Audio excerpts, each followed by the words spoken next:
First things first, I'ma say all the words inside my head. I'm fired up and tired of the way that things have been. Oh, ooh, the way that things have been. Oh, ooh. Second thing, second, don't you tell me what you think that I can be. I'm the one at the sail, I'm the master of my sea. Oh, ooh, the master of my sea. Oh, ooh. I was broken from a young age, taking my soak into the masses, writing my poems for the few that look at me, took to me, shook at me, feeling me, singing from heartache, from the pain, taking my message from the veins, speaking my lesson from the brain, seeing the beauty through the. Hey, you made me a believer, believer. Hey, you break me down, you build me a believer, believer. Hey, let the bullets fly or let them rain. My life, my love, my drive, it came from. Hey, you made me a believer, believer. Third things third, send a prayer to the ones up above. All the hate that you've heard has turned your spirit to a dove. Oh, ooh, your spirit up above. Oh, ooh. I was choking in the crowd, building my rain up in the cloud, falling like ashes to the ground, hoping my feelings they would drown, but they never did. Ever lived, ebbing and flowing, inhibited, limited, till it broke open and rained down. It rained down like. Hey, you made me a believer, believer. Hey, you break me down, you build me a believer, believer. Hey, let the bullets fly or let them rain. My life, my love, my drive, it came from. Hey, you made me a believer, believer.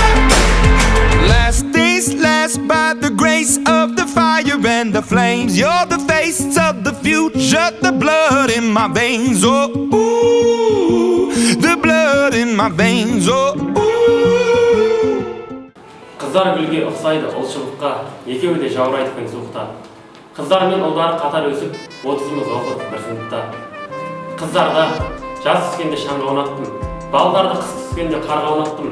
Мектепте білім менен ойын қуып, 11 жыл өткенін аңғармаппын. Құрметті жас түлектер, сыныптастарым, сендерге алдағы өмірде тек қана сәттілік тілеймін. Құдай қаласа, оқуларыңа өтулеріңе тілектесін. Бүгін міне барлығымыз соңғы қимастық сәт болып жатыр. Соңғы қоңырау бізге ешқашан қайта келмейді. Бүгінгі сәт ерекше бір керемет. Бүгінгі мен бір-бірімізбен 11 жыл бірге оқып қоштастық деген сыныптастарыма ақ жол деп айтпақшымын. Сендердің өмірлерің әрқашанда алда, жетістіктерің көп болып бола берсін. Әрқашан басымыз бірге қосылып, әр жылдары келіп бір-бірімізге жиналып отырайық. Бір-бірімізді іздеп сағынатын болайық, несіндерді сағынатын болайық. Міне бүгін біздің мектептен қоштасар сәтімізде келіп жетті.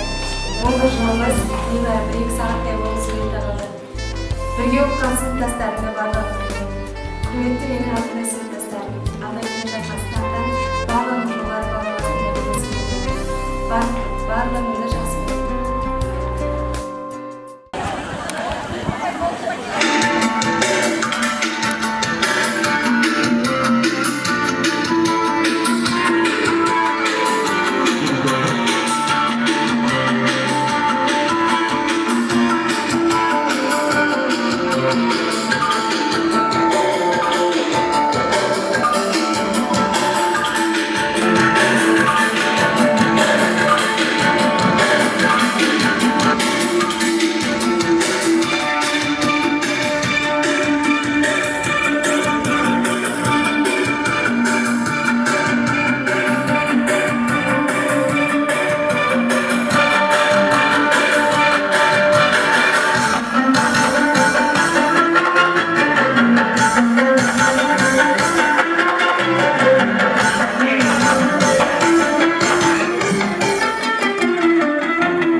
Кыздарын ұлы қазақ ұлым деген, бақыттың бар бастауы білім деген, жас түлектердің ясынан ұшқалы тұр, сәбидей аппақ ары білінбеген.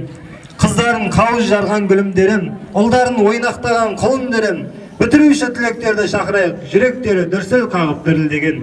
Ортаға кеше ғана мектеп табалдырығын имен аттаған, бүгінде алғашқы өмір баспалдағына қадам басқалы отырған мектеп бітіруші жас түлектерді шақырамыз, қарсы алыңыздар.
Сүндет деген жігіт болған айбарлым, артта қалды бірге жүрген қайран күн. Жоғалмайтын күлкісі бар бозбала, оралмайтын бір елеске айнал. Ей Аллахым, дұғамызды қабыл ет, өмір барда өлім бар, ол әділет. Үнсіздікпен еске алайық шын достар, құрдастары бұл сынаққа сабыр ет. 2017 жылы арамыздан ақтай болып, жалқ етіп өте шыққан кеңес Сүндет Жантасұлын еске алу үшін 1 минут үнсіздік жариялаймыз.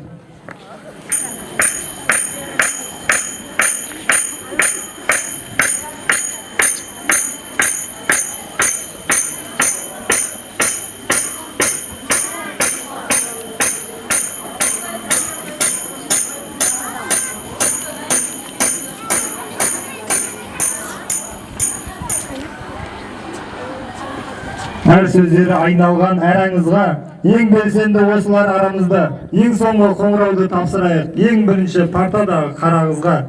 Ендеше сыңғырла соңғы қоңырау салтанатты жиынын ары қарай жүргізуге мектеп белсенділері Бекахмет Жансұлу, Ақтөре ұлы Хантөре, Есенбек Динара, Жұмахан Бағланға тапсырамыз.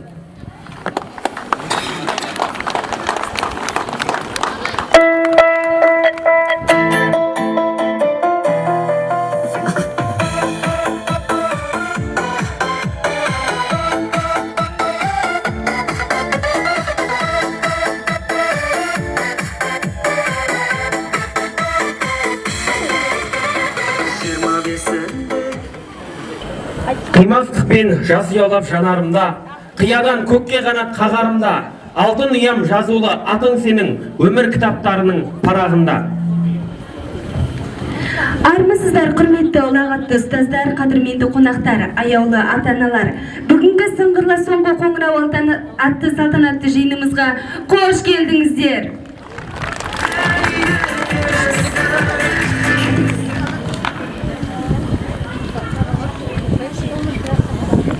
Дәл осы күн есте мәңгі қалатын күн, жас тілек деген кеудеге лента тағатын күн. Соңғы қоңырау сыңғырмен мына біздер балалық шақтың есігін мәңгі жабатын күн.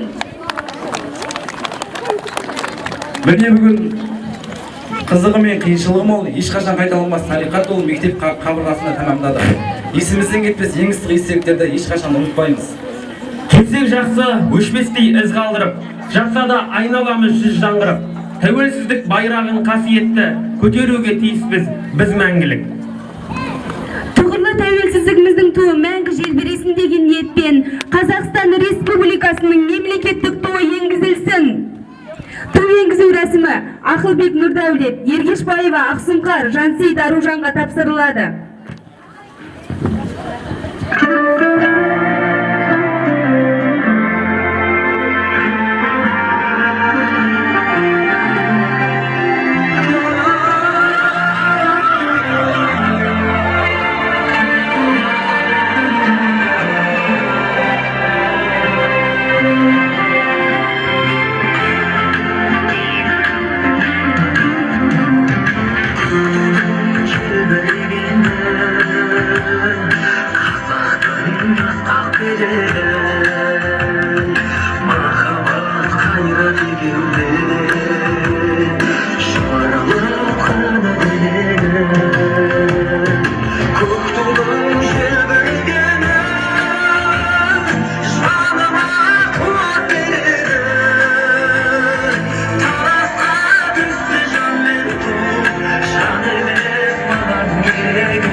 Желбіреді көз туымыз ал міне, алдымыздан атысындайым таңгүле, жігер беріп жастарға жалындаған әнұраным сырқалсын іші мәңгіге.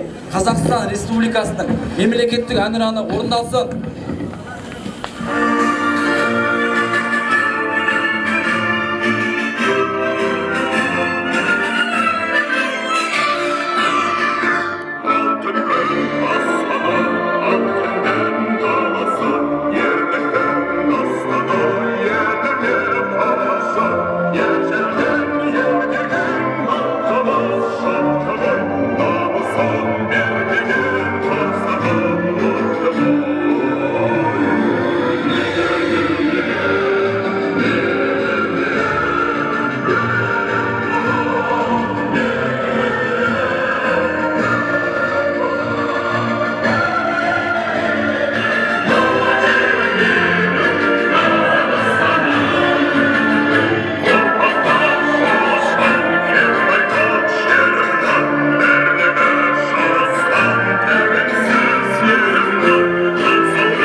Қадірменді жас түлектер, биыл бас қаламыз Астанаға 20 жыл, Қызылорда қаласына 200 жыл, Жаңақорған ауданына 90 жыл толуымен қатар қасиетті Рамазан айында мектеп бітіріп жатқан біздер бақытты жандармыз.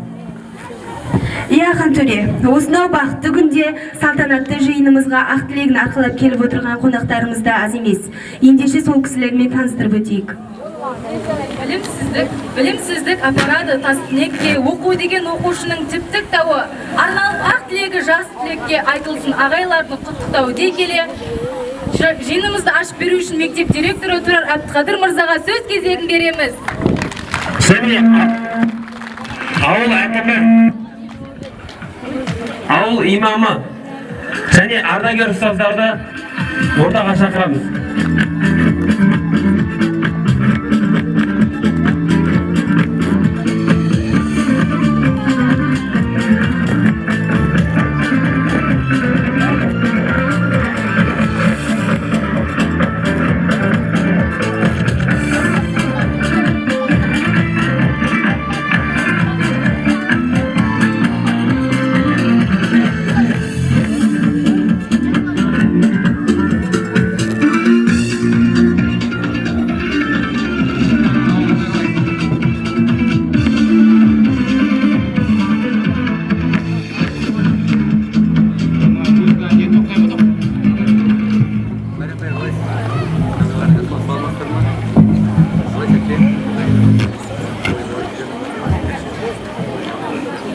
Құрметті ауылдастар, қымбатты әріптестер, қадірменді қонақ, баршаларыңызды мына білім саласы ең бірегейі қоңырау салтанатты мерекесімен шын жүректен құттықтаймын. Биылғы бұл мерекенің ерекшелігі қасиетті Рамазан айымен тұспа-тұс келіп отыр. Және де сонымен бір еліміздің бас қаласы Астананың 20 жыл, Қызылорда 200 жылдық тойланғалы отыр. Міне бұны да біз міне жақсылыққа теліп отырмыз. Құдай қаласа міне биылғы жыл еліміз үшін, мына білім қызметкерлері үшін табысты жыл болады деп ойлаймыз. Былтырғы 2016-2017 оқу жылы мектебіміз үшін табысты болды деп айта аламыз. Олай дейтініміз, мына мектептің басты көрсеткішінің бірі ұлттық бірыңғай тестілеуден алдыңғы ондықтан көріне білдік. Биыл да міне солай болады деп ойлаймыз. Енді міне былтырғы өткен оқу жылына қысқаша шолу жасап өтейін.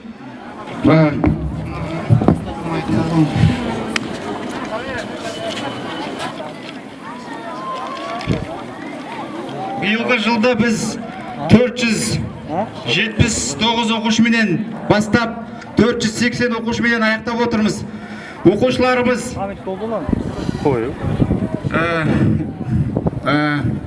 көптеген халықаралық сайыстардан, сонымен қатар аудандық, облыстық жарыстардан, жүлделі орындардан көріне білді. Атап айтсақ,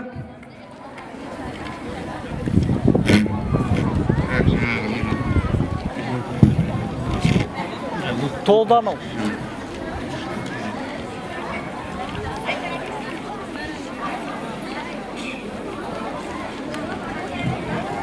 мына бірінші кезекте айып етпеңіздер. Мына білім саласындағы мынандай не бар? Ең жоғары награда алтын сарин медалі деген бар. Білесіздер баршаңыз. Осы медальді біз енді мына бәрінен бұрын осы мектепте ұстаздық жолын бастап, осы мектептен зейнетке шыққан, бүгінгі таңда Астана қаласында тұратын, осы мектептің ыстық суығына былайша демеушілік танытып жүрген үздіксіз мына бір қадірменді апайымыз бар, Тілеубергенова Гүлжан деген. Сол кісіге мына рұқсат етсеңіздер, бірінші кезекте мына сол марапатын табыс етіп жіберейік. Содан кейін мына оқушыларға кезек береміз.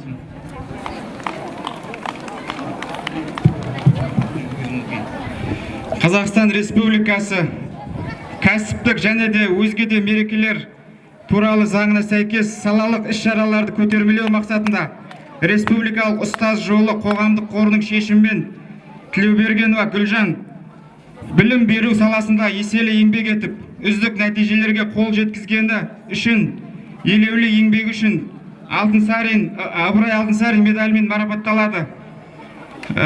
Республикалық ұстаз жолы қорының президенті Әнуар Тәжібай, Қазақстан Республикасы 2018 жыл.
Ал қымбатты ауылдастар, жерлестер, мына Алтын Ұя мектебінде өзімнің жолдасым Махмутов Бақтиярда оқып, осы жерге қызмет жасап, қанша жыл қолынан келгенше өзімде осы мектепті бітіріп, өзімнен шыққан 4 бала да осы жерде бітіріп, жаңағы Алтын Ұя мектебіміз бізге өте ыстық. Қадірлі ауылдастар, қадірлі коллективім, өте көп рахмет. Беріп жатқанына аудан ба, облысқа, Астана, жаңа республикамыздың бәріне, оқу білім министрлігіне барлығына үлкен рахмет айтамын. Еңбегіміз еленіп, осылай елге келгенде алып жатқан үлесіме рахмет айтамын айналайын. Өсіңдер, өніңдер, осындай жақсы, жаңа айтып жатсыңдар ғой мектептің жетістігін, бірінші 10 күнге іліндік деп, содан ары ілініп жақсы жетістіктерге жетіңдер. Біз тәрбиелеген оқушының балалары одан да жете беріңдер. Рахмет көп-көп елге, жерге, халқыма, оқушыларыма, барлығына рахмет. Бір минутқа күте тұрсаңыз, апай, мынау ұрпақтар сабақтастығы деген бар ғой, өздеріңізден қалған дәстүр. Сол дәстүрге байланысты бүгін мынау арамыздан 63 жасқа толып, зейнеткерлікке шығып жатқан бір ағайымызды сіздің қатарыңызға қосып жіберсек деген ниетпен сізді күтіп тұрмыз. Ортаға 63 жасқа толып отқан бүгінгі ардагер ұстазымыз Сәмбет Сәрсенбай ағайды шақырамыз.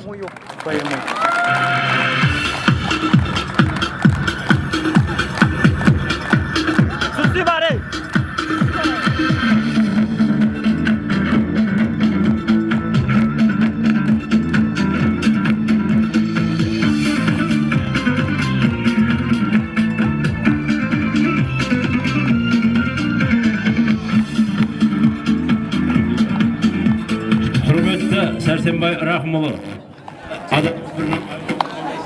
63 жасқа толу мерейтойыңызбен құттықтаймыз. Өзіңіз еңбегіңізді арнаған саланы дамытуға сіңірген белсенді қызметіңізбен оқу ағарту ісінде атқарған еңбектеріңіз арқылы жастарға ұлағатты ұстаз, өнегесіз, өмірде мол тәжірибе жинақтап, жас мамандар тәрбиелеп, еңбек жолында бағыт беріп, үлгілі ұстаз, ақылшы, көпке көмекші болып келдіңіз. Сізге зор денсаулық, қажымас қайрат, отбасыңызға баянды бақыт тілей отырып, осы қалпыңыздан таймай, берекеңіз тасып, Сараш апаймен бірге ұл-қыздарыңыздың қызығын көріп, немерелеріңіздің тәтті қылығын тамашалап, жүре берулеріңізге мектеп ұжымы атынан шынайы тілек білдіреміз. 63 жас, мерейлі жас, ел үшін, еңбегіңіз еселенсін, ел үшін, әлі талай қызықтарға кенеліп, бұл өмірдің тек қызығын көріңіз. Деп өтіріп, мына тілек білдіруші Аралбаев атындағы орта мектебінің кәсіподақ ұйымының атынан сізге адресат табыс етеміз.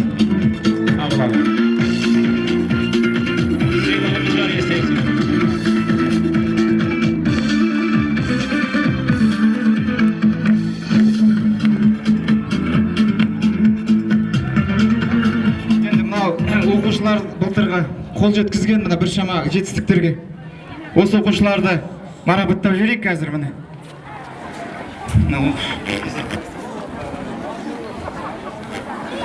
Сертификат Бақтылы Нұрбергенге патриоттық тәрбие беру байқауына қатысқаны үшін. Бақтылы Нұрбергенге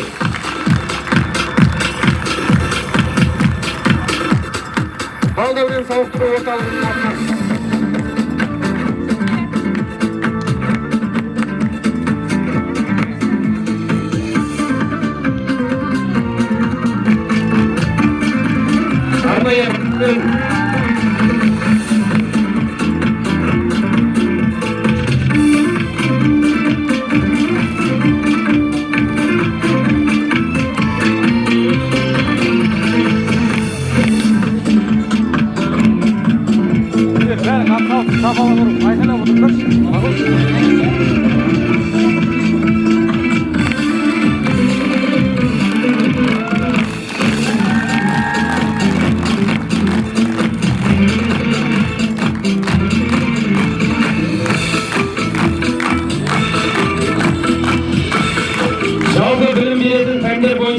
республикалық олимпиаданың екінші кезеңінде аудандық биология пәні бойынша екінші орын алған номері 52 мектептің 9 сынып оқушысы Нақыпбек Динара, пән мұғалімі Әшімова Майя марапатталады.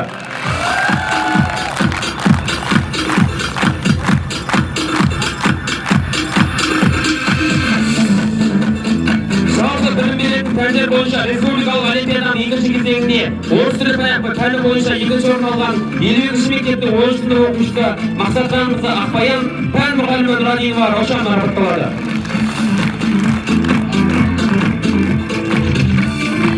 Дәл осындай мәтінмен Қазақстан тарихы пәні бойынша 3-ші орын алған 9 сынып оқушысы Аппаз Диара, пән мұғалімі Әбуова Гүлназ марапатталады.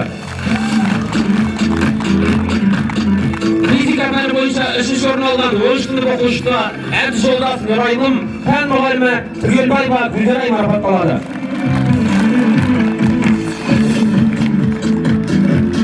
Ағылшын тілі пәні бойынша 3-ші орын алған номері 52 мектептің 11-ші сынып оқушысы Жұмабекова Гүлнұр, пән мұғалімі Аманбаева Дина марапатталады. География пәні бойынша 3-ші орын алған 52 мектептің 10-ші сынып оқушысы Тоқсанбаева Нұрай, пән мұғалімі Аппазова Гүлсім марапатталады.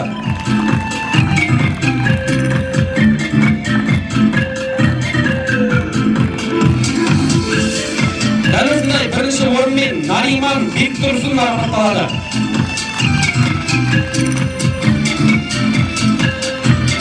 Іңкәр Арзабай марапатталады. 3-ші орын. Ерасыл Әсаттар, 2-ші орын, облыстық байқау.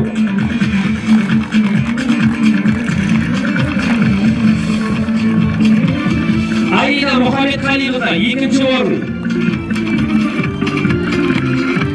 Халықаралық ғылым мен білімді қолдау орталығының қолдауымен эрудит интеллектуалды білім порталының ұйымдастыруымен оқушылар арасында өткен республикалық ұстаздан шәкіртозар байқауына қатысып, ерекше шығармашылықтарымен көзге түскен үшін Сахид Жаннұр марапатталады. Халықаралық байқаудың жүлдегері орынбасар Гүлмұхамед марапатталады.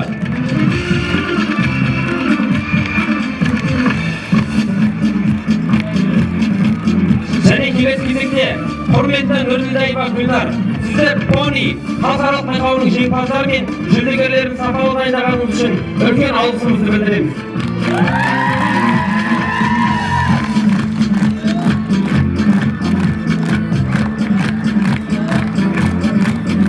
Халықаралық ғылым мен білімді қолдау орталығының қолдауымен эрудит интеллектуалды білім порталының ұйымдастыруымен оқушылар арасында өткен республикалық ұстаздан шәкіртозар байқауына өз шәкірттерін белсенді қатыстырып, шығармашыл ұрпақ тәрбиелеуге қосқан үлесі үшін Нұрділдаева Гүлнар марапатталады.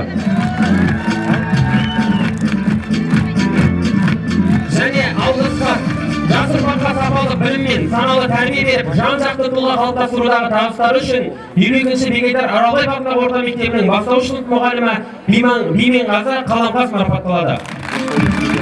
Дәл осындай мәтінмен математика пән мұғалімі Есіркепов Дауылбай марапатталады. Дәл осындай мәтінмен дене шынықтыру пән мұғалімі Шәмши Беркебұла марапатталады. Дене шынықтыру пән мұғалімі Өксікбаев Айдос марапатталады. Шалқынбаева Жанар тәлімгер апайымыз марапатталады.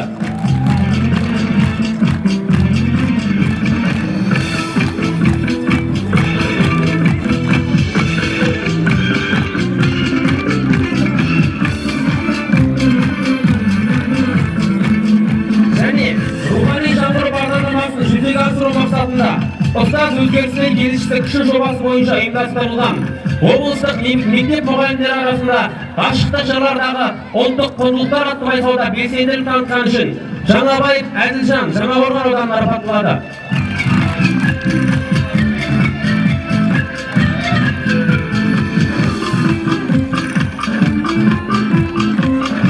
Дәл осындай мәтінде Бердікеев Әлібек марапатталады. Дәл осындай мәтінде Алмасбайқызы Дана апайымыз марапатталады.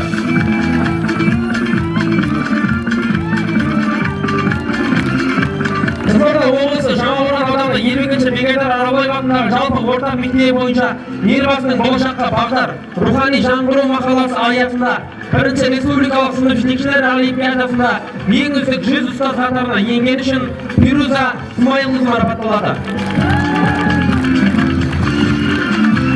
Және ауылдық мәдениет үйінің марапаттары бар екен. Кезекті соған береміз.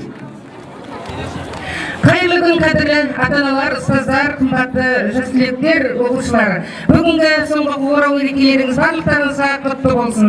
Және де біз Сүттіқұдық клубымен осы біз өнерге қатысып жүрген, қандай салада болсаңыздар да, өнер еш уақытта қалмайды. Мына бүгінгі жас түлектердің ішінде бізге жақсы үлес қосқандары үшін марапатым бар еді, соны табыс етейін. Қызылорда облысы Жаңақорған ауданы Сүттіқұдық ауылдық клубында және аудандық патриоттық ән байқауына қатысып жүлдегер болған үшін Елікбай Гүлнұр марапатталады.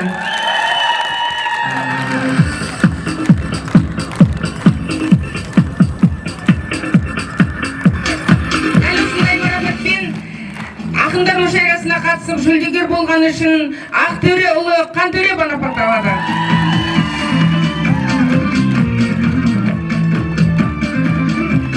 Дәл осындай марапатпен Ергешбаева Ақсұңқыр марапатталады.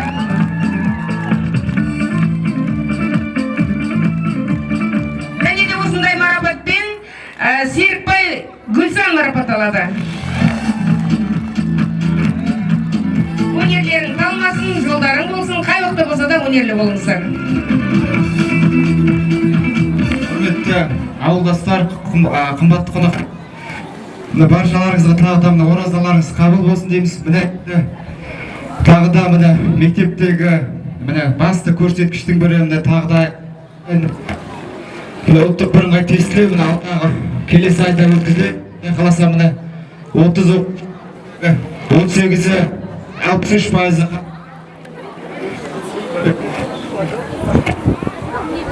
Енді 30 оқушы, 30 тағдыр.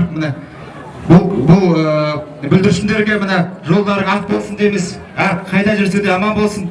Хакім Абайдың сөзі бар. 5 нәрсеге ғашық бол, 5 нәрседен ашық бол дейді. Осы 5 нәрседен, осы Абайдың сөзін жадыларыңызда ұстасаңыздар, мұғалімдерді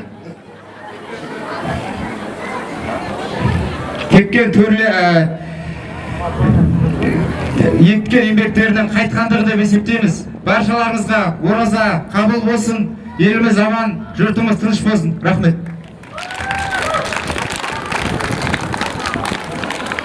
Өнердің мен білмейтін қапталдарын жаныма сіңіргенше тоқталмадың. Алдымнан шықты бүгін қолым бұлғап, қанша жыл қиялдаған тәтті арманым дей келе, ортаға мектебіне деген әсем әнін арнап келген бітіруші түлегіміз Ергешбаева Ақсұңқарды мектебіңді ұмытты әнімен шақырамыз.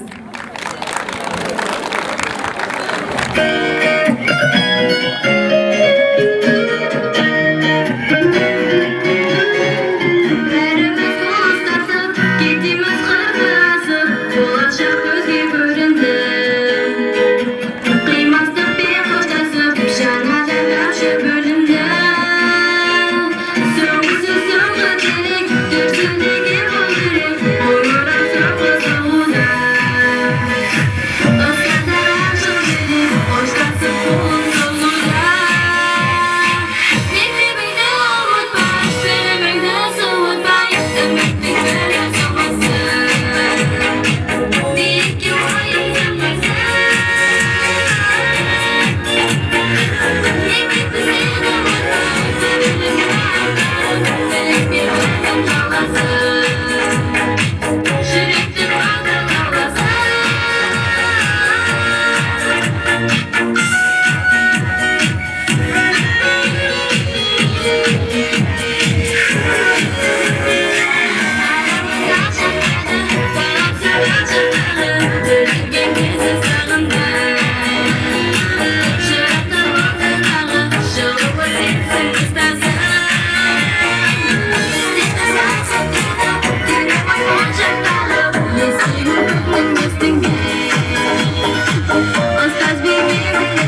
мектеп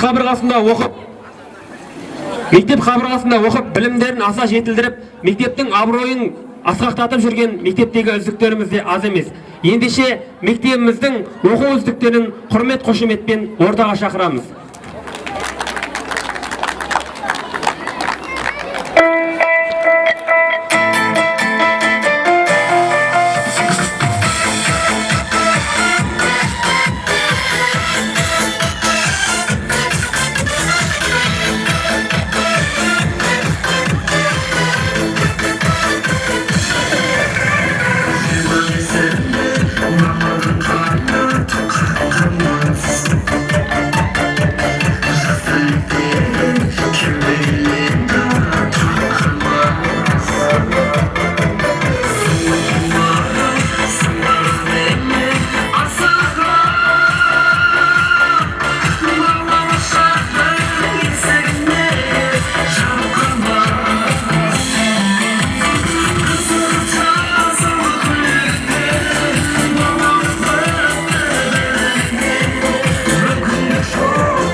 Оқу деген оқушының тіп-тіп тауы арналған тілегі жас түлекке айтылсын ағайларын құттықтау деп кешімізге келген қонақтарға сөз кезегін береміз. Ауыл әкімі Абдуллаев Мақсат ағай, ел ағасы Шерімбет Сарбай, ардагер ұстаз Божанов Бекахмет ағай, ауыл әкімі Мәдәлиев Рахманбеті Қожаға сөз кезегін береміз. Аудан әкімі аппаратының аудандық ата-аналар комитетінің төрағасы Изатилла Нарсылдай ағайға сөз кезегін береміз.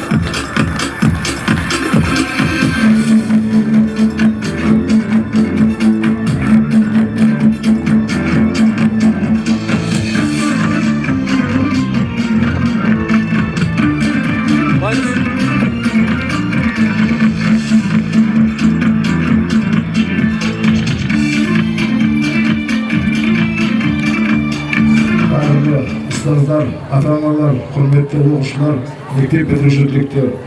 Барлығыңызды биылғы оқу жылының табысты аяқталуымен жас түлектердің мектеп бітірулерімен шын жүректен құттықтаймын.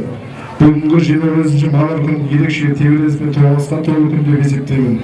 Осыдан 11 жыл бұрын балғын бүлдіршіндер болып мектеп табалдырығын аттаған ұл қыздарымыз орта білім мен тәлім тәрбие алып үлкен өмірге қадам басқалды.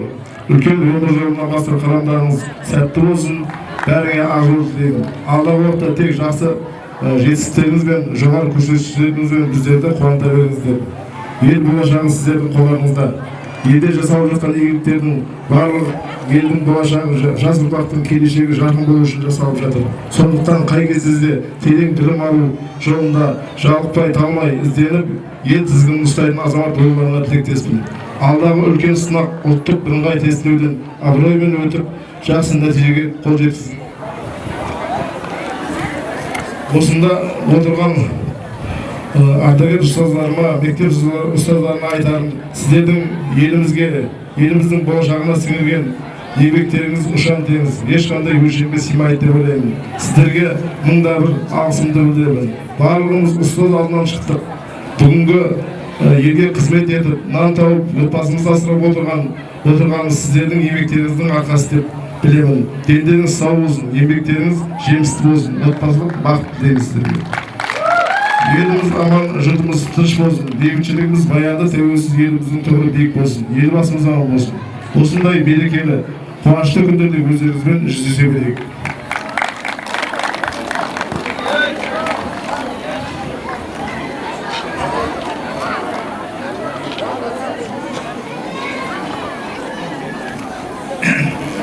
Құрметті ауылдастар, ата-аналар, ұстаздар және бүгінгі шәкірттер, бүгінгі ерекше бір мектеп тарихындағы айтулы күндердің бірі соңғы қарау кешіменен барлықтарыңызды шын жүректен құттықтаймын. Бұл күн ерекше күн деп отырғаным, мінекей мынау бір топ шәкірттер өзінің алтын ұя мектебінен ұшқалы тұр. Бұлардың есінде бұл күн мәңгі сақталатын күн. Сондықтан балдар мына ұшқал тұрған шәкірттер қанаттарын талмасын, алдағы мақсаттарыңа жете беріңдер. Келе жатқан мынау ұлттық бірыңғай тесттен жоғары балл алып, мектептің абыройын шығарыңдар. Өздерің аңсаған мақсаттарына жетулеріңе тілектеспін. Және осында 10 жыл бұрын, 20 жыл бұрын, 30 жыл бұрын бітірген шәкірттер келіп отыр. Осы жерде қош келдіңіздер деймін. Дендеріңіз сау болсын. Қызмет етіп жүрсіздер, қызметтеріңіз жана берсін, болашақ қызмет көре беріңіз.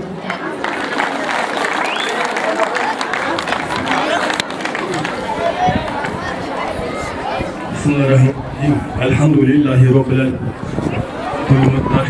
Esselatu vesselamu ala Resulina Seyyidina Muhammed ve Esma ecmaîn. Assalamu aleykum. Hadırlı оқушылар, ұстаздар, ата-аналар. Мына бүгін Бекахмет ағайымыз айтып жатыр, өте қасиетті күн, Рамазан айы. Бүгін жұма екен. Құдай қаласа мына балдарымыздың осы жердегі айтылып жатқан барлық тілектер Алла Тағала қабыл көрсін. Алла Тағала осы балдарымызға бақытлы өмір берсін. Елімізге, жерімізге еге болатын Құдай қаласа үлкен азаматтардан болды, Алла Тағала нәсіп етсін. Elhamdülillahi Rabbil Karim, өзіңнің ғана сұраймыз жасаған ем. Осы балаларымызға, балапандарымызға бақытлы өмір бере көр. Аллахым мектепте жүздерін жарқын ете көр. Елдің, халықтың, ата-аналардың мейірманды ұлы мен қыздары болды. Аллахым нәсіп ет. Аллахым мектепте иман байлығы. Амин. Аллаху акбар. Ассаламу алейкум ва рахматуллахи ва баракатуһу. Құрметті ағайындар, құрметті ағайындар, мынау бүгін ұлыстың ұлы күн деп айтуға болады. Бүкіл республикамыз бойынша мінекей осындай оқудың күтуіне орай шаралар өтіп жатыр. Шындығында да қазір біздің елбасымыз, үкіметіміз мынандай осы болашағымызға, жастарға жақсы тәрбие беру үшін, ұстаздардың көңіл күйдің дұрыс болу үшін, білімін дұрыстап беру үшін осындай үлкен ғимараттар салып жатыр ағайындар. Біз кеше жақында Ресейде кеше көрдік.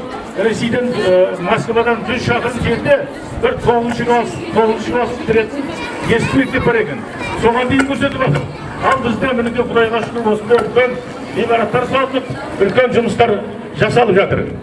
Енді шындығын айтуымыз керек, мына біздің ұстаздар мен мұғалімдердің жұмысы өте ауыр.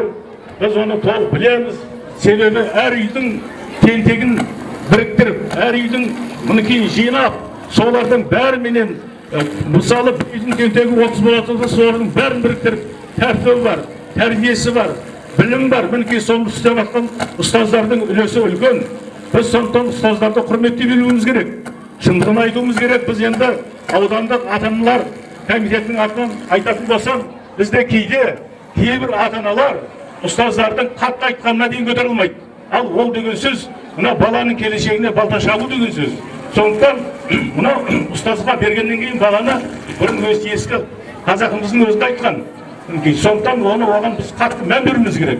Мен қазір аудан әкімінің атынан, аудандық ата-аналар комитетінің атынан және аудандық білім бөлімінің атынан қатысып отырмын. Сондықтан маған жан-жақты өкілдік беріп отыр.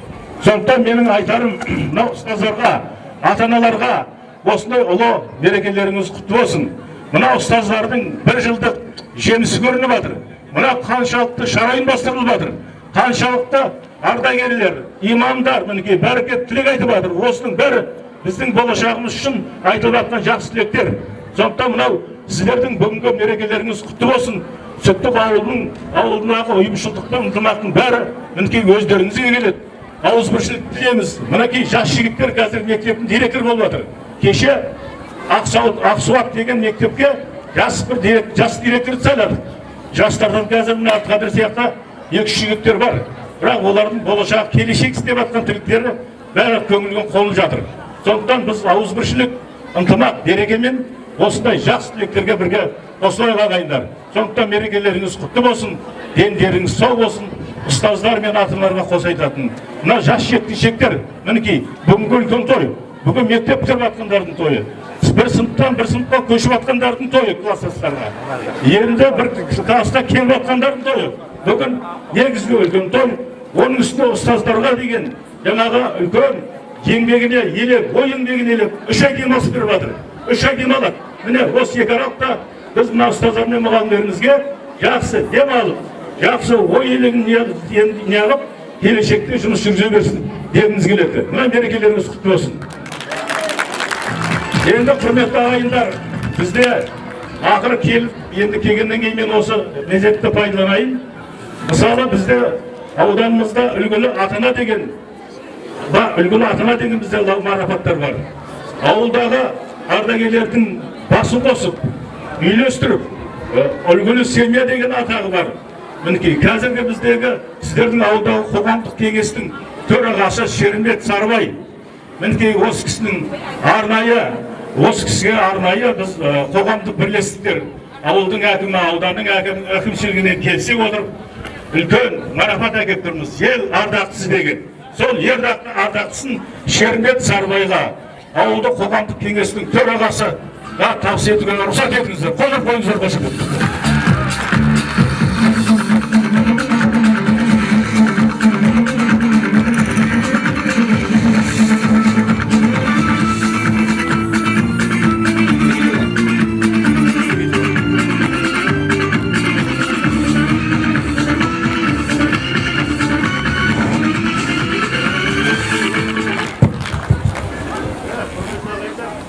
Мынаны қазір куәліктер оқып берейін. Шерімбет Сарыбай елеулі еңбегі үшін ел ардақтысы төсбелгісі. Жылдар бойы ел қамын ойлап, халық намысын қорғаған, елдің ардақтысына айналып, елеулі сіңірген еңбегі үшін ел ардақтысы медалмен марапатталды. Аллаху акбар. Келесі сөз кезегі ел ағасы Шерімбет Сарыбай көкемізге беріледі.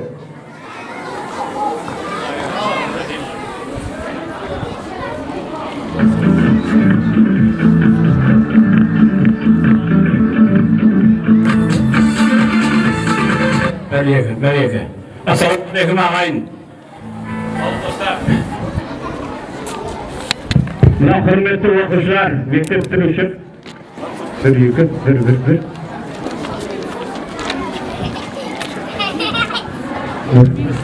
Бәрекелді. Ассалаумағалейкум ағайын. Мынау жаңа ардагер ұстаздарымыз, ағалдарымыз айтып жатыр ғой, үлкен кісілер, ауылдың имамы. Мына бүгін бәріңізге оразаларыңыз қабыл болсын, дендеріңіз сау болсын. Мына жас жеткіншектерге, мектеп бітіріп жатқан түлектерге әрқайсының әркімнің алдына қойған мақсаты бар, сол мақсаттарына жете берсін. Дендері сау болсын. Бәрімізде жылда осындай қызықшылықта жастарымыздың өсіп келе жатқан қызығына қызықтап жүре берейік. Деніміз сау болсын. Рахмет.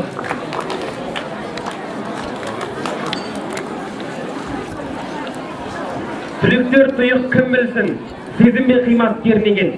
Жайнапса бал қыл бүлдіршін, бір сыныптағы өрлеген. Ендеше ортаға биылғы оқу жылында мектепке алғаш қадам басып отырған бірінші сынып оқушыларын шақырамыз. Сынып жетекшілер Нұрлыбай Рахима, бірінші А сыныбы, Дәукенова Ақерке, бірінші Ә сыныбы, Нұрдаева Гүлнар, бірінші Б сыныбы.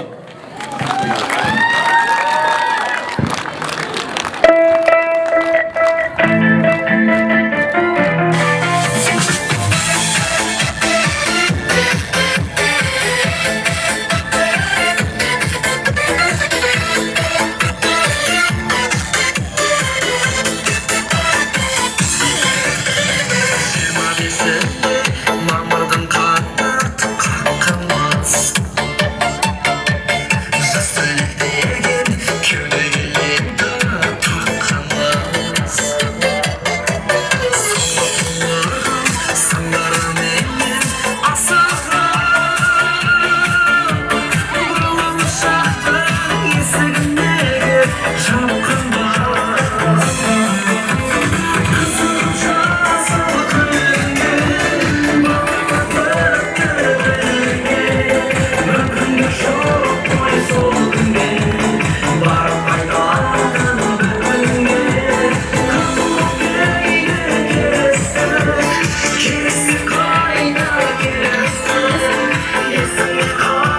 Ұстаздардың жанына шаттық кейін бөліскен, аяқталды тағы бір оқу жылы жеміспен дей келе, 2-ші сынып оқушылардың дайындаған хорын қабыл алыңыздар.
алтын кілтін ізін баса сыныпқа тапсырады.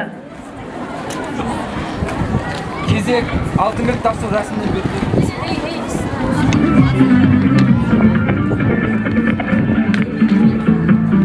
Кезек алтын кілт тапсыру рәсіміне беріледі. Табыстаушы 11 сынып оқушысы оқу үздігі Жұмабекова Гүлнұр, қабылдау алушы 10 сынып оқушысы Бекахмет Жанерке.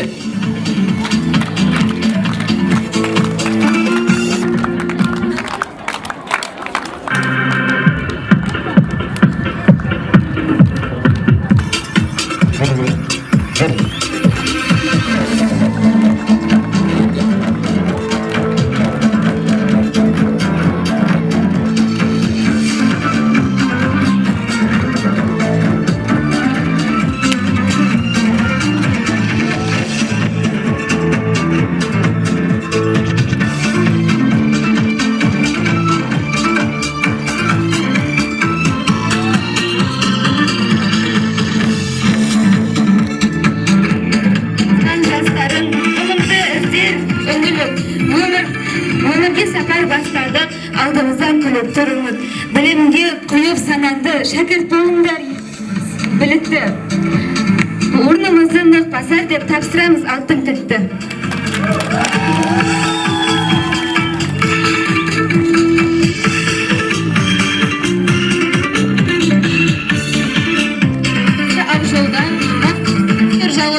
Жарқыранды жұрттан ырқап, аяқтап бүгін мектепті, гүлдерге толы қолдарың, шаттықтан тіпті ескетті, сәт сапар болсын жолдарың.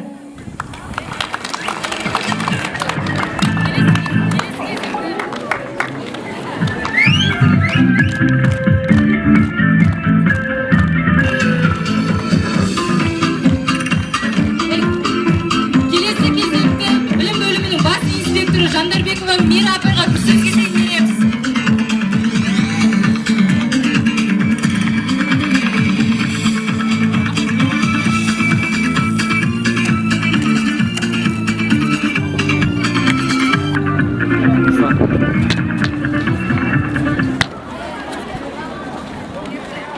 оқушылары, мына 2-ші Рабаев атындағы орта мектептің ұжымы, құрметті әріптестер, ата-аналар, бүгінгі мереке құтты болсын барлықтарыңызға. Бүгінгі мереке мынау әсіресе 11-ші сыныпты бітіруші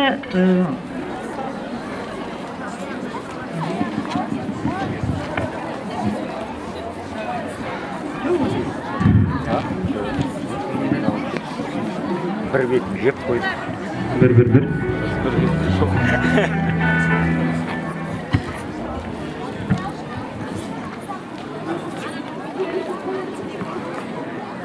мектеп қасымдарымыз бен балаларымыз бұл мектеп кеткен күндеріңіз емес, жалпы өмірге басқа күні сіздердің өмірлеріңіздегі сондықтан ең қуанышты күндердің бірі деп есептейміз. Мен алғашқы сөзімді жас өспірімдерге арнағым келеді. Мен аудандық білім бөлімінің атынан келіп отырмын. Есімім Мирапай, танымайтындарыңызға аудандық білім бөлімі атынан бүгінгі мерекемен құттықтаймын. Құрметті жас өспірімдер, сіздердің бүгін қуанышты күндеріңіз, алдарыңызда сәттілік күтіп тұр сіздерді. Ең алғашқы сынақ мынау бүгін мектеп бітіру емтихандары, ұлттық бірыңғай тестілеу, жоғарғы оқу орнына, арнаулы оқу орнына сол түсу бәрінен бүдірмей өтіп, мынау келешекте Қазақстан Республикасының үлкен бір қалаулы азаматшасы болады деп сенемін. Себебі 52-ші Арабаев атындағы орта мектептің ұжымының берген білім мен тәрбиесі соған жеткізеді. Мынау ата-аналардың берген тәлім тәрбиесі солай жеткізеді деп сенемін. Қазақстан Республикасының шет елдерге таныстыратын нағыз азамат пен азаматшалар мынау сіздер деп ойлаймын. Және де үлкен ретінде, ана ретінде айтатыным, сіздерге жақсылық, сәттілік тілей отырып, өмірдің сынағы әрқашанда болады, өмірдің жолы ешқашанда тегіс болмайды. Сондықтан мынау кедірі, бұдыры барлығына сіздердің ең бірінші адамшылықтарыңызбен, тәрбиелеріңізбен, мына өмірден алған тәлім тәрбиелеріңіздің арқасында үлкен дәрежеге жетіп, сондай бір қалаулы жақсы азамат болады деп ойлаймын. Жас өспірімдер енді неше ұйықтап тұрып жатқан? 30. Үшінші микрофонда. 30-ымызда өз орнымызда мынау кірпіш болып қаламыз. Сіздерге ақ жол тағы да. Енді бүгін мерекені пайдалана отырып, біздің 52-ші орта мектебінің бірнеше оқушыларының жетістігі бар. Соны тапсыруға рұқсат етіңіздер. Ал адал жол, честный путь атты сыбайлас жемқорлыққа қарсы марафон аясында өткізілген аудандық шарада адалдық бәрінен қымбат сурет салу байқауындағы жетістігі үшін 52-ші орта мектебінің 5-ші сынып оқушысы Дүкенбай Мырғаным марапатталады. Жетекшісі Әбішева Мөлдір. Аудан әкімінің орынбасары Бақытжан Айтбенбет Ерманұлы.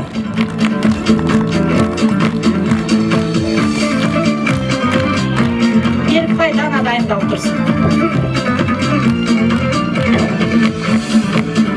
Дәл осындай мәтінмен Берікбай Дана 8-ші сынып оқушысы.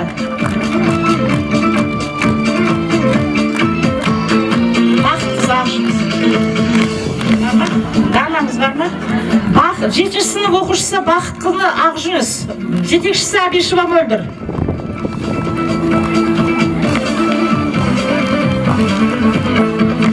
8-ші сынып оқушысы Құдайберген Мәди.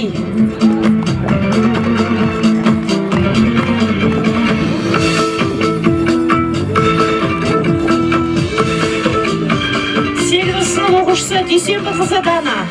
Жетекшісі Алмасбайқызы Ұлдана. Жетекшісі